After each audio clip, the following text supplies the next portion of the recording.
The Lord sent Nathan to David.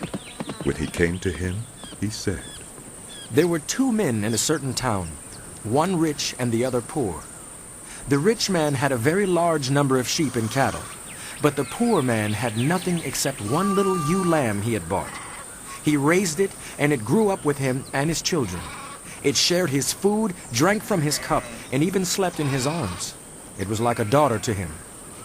Now a traveler came to the rich man, but the rich man refrained from taking one of his own sheep or cattle to prepare a meal for the traveler who had come to him.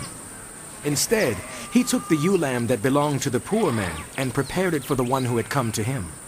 David burned with anger against the man and said to Nathan, As surely as the Lord lives, the man who did this must die. He must pay for that lamb 4 times over, because he did such a thing and had no pity. Then Nathan said to David, You are the man. This is what the Lord, the God of Israel, says.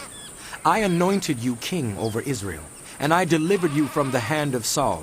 I gave your master's house to you and your master's wives into your arms. I gave you the house of Israel and Judah. And if all this had been too little, I would have given you even more. Why did you despise the word of the Lord by doing what is evil in his eyes? You struck down Uriah the Hittite with a sword and took his wife to be your own. You killed him with the sword of the Ammonites. Now, therefore, the sword will never depart from your house, because you despised me and took the wife of Uriah the Hittite to be your own. This is what the Lord says. Out of your own household I am going to bring calamity on you. Before your very eyes I will take your wives and give them to one who is close to you, and he will sleep with your wives in broad daylight. You did it in secret, but I will do this thing in broad daylight before all Israel. Then David said to Nathan, I have sinned against the Lord. Nathan replied, The Lord has taken away your sin. You are not going to die. But because by doing this you have shown utter contempt for the Lord, the son born to you will die. After Nathan had gone home, the Lord struck the child that Uriah's wife had borne to David, and he became ill. David pleaded with God for the child. He fasted and spent the nights lying in sackcloth on the ground. The elders of his household stood beside him to get him up from the ground, but he refused, and he would not eat any food with them. On the 7th day, the child died. David's attendants were afraid to tell him that the child was dead, for they thought, While the child was still living, he wouldn't listen to us when we spoke to him. How can we now tell him the child is dead? He may do something desperate. David noticed that his attendants were whispering among themselves, and he realized the child was dead. No! No! No! Is the child dead? He asked. Yes, They replied, he is dead. Oh, no. No!